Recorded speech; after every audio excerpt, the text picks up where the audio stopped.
બંગાળની ખાડીના ડીપ ડિપ્રેશનના કારણે વડોદરા સહિતના અનેકો જિલ્લાઓમાં ભારેથી અતિભારે વરસાદની આગાહી કરવામાં આવી છે। વડોદરાના કલેક્ટર શ્રી અનિલ ધામેલિયાજી દ્વારા સાવચેતી રાખવાની અપીલ કરવામાં આવી છે। સૌને નમસ્કાર, હું અનિલ ધામેલિયા, કલેક્ટર વડોદરા। આપ સૌ વડોદરાવાસીઓને એક અપીલ કરવા માંગુ છું। આજે સાંજે બંગાળની ખાડી તરફથી આવતું ડીપ ડિપ્રેશન એમની તીવ્રતા વધતી જઈ રહી છે અને ખાસ કરીને જ્યારે કોસ્ટલ ભાગમાં આવશે ત્યારે એમના મોઇશ્ચરના કારણે એમની તીવ્રતા ખૂબ વધારે થવાની શક્યતાઓ છે। ખૂબ તેજ ગતિથી આગળ આવે છે એટલે આ કિસ્સાની અંદર વડોદરા જિલ્લાની અંદર ઘણા બધા ભાગોની અંદર ભારેથી અતિભારે વરસાદ પડવાની આગાહી છે। મોટાભાગે મોડી રાતના સમયથી લઈને આવતીકાલના સમય દરમિયાન આ આગાહી છે એટલે આવતીકાલે ખાસ કરીને આપણે તકેદારીના તમામ પગલાઓ લેવા જોઈએ। વિશેષ કરીને પવનની ગતિ પણ આ ડિપ્રેશનની સાથે વધારે છે એટલે 45થી લઈને 55 કિલોમીટર પર અવરની સ્પીડથી પવન પણ ફૂંકાવાની શક્યતાઓ છે।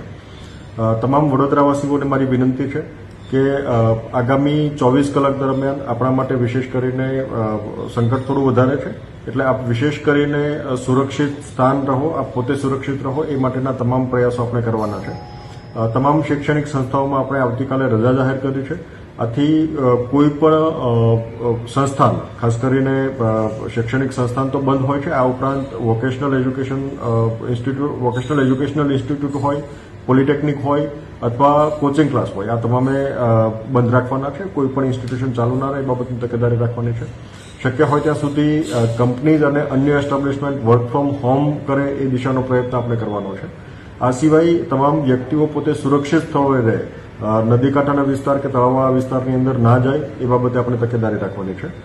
માછીમારી પ્રવૃત્તિ બંધ રાખવાની છે અને વિશેષ કરીને કોઈ નદી કાંઠાના કે તળાવ કાંઠાના ભાગની અંદર પણ કોઈ પ્રવેશે નહીં એ બાબતે આપણે તમામ તકેદારી રાખવાની છે। વિશેષ કરીને કોઈ કોઝવેની અંદર પાણી ભરાતા હોય તો એ પાણી પણ આપણે ઓળંગીએ નહીં, એમને ક્રોસ કરવાનો પ્રયત્ન ના કરીએ, એ આપણે તકેદારી રાખીશું। કોઈ જર્જરિત મકાનમાં અથવા તો અસુરક્ષિત હોય એવા ભાગની અંદર આપણને લાગતું હોય તો તાત્કાલિક આપણે યોગ્ય સુરક્ષિત સ્થળે પહોંચીએ એ માટેની તૈયારી રાખવાની છે। નીચાણવાળા વિસ્તારોની અંદર આવશ્યકતા જણાય, જ્યાં દરેક વખતે નદી કાંઠાના વિસ્તાર કે નીચાણવાળો વિસ્તાર હોય ત્યાં ફ્લડ થવાની શક્યતા હોય ત્યાં વહીવટીતંત્ર મારફતે પ્રિકોશનરી ઇવેક્યુએશનની પ્રક્રિયા પણ હાથ ધરવામાં આવી છે। આથી આપ સૌને પણ અપીલ છે કે આમની અંદર એમને સહયોગ આપે, જરૂરિયાત લાગે ત્યાં શિફ્ટિંગ આપણે કરવું જોઈએ જેથી કરીને છેલ્લા સમયે કોઈ મુશ્કેલી ના પડે। સમગ્ર disaster management machinery active mode ઉપર છે। સમગ્ર રાત્રિ દરમિયાન પણ આપણે કંટ્રોલ રૂમ પણ ઓપન રાખીશું, લોકો પણ સતત એક્ટિવ રહેવાના છે। આપણી સમગ્ર મશીનરી એક્ટિવ છે।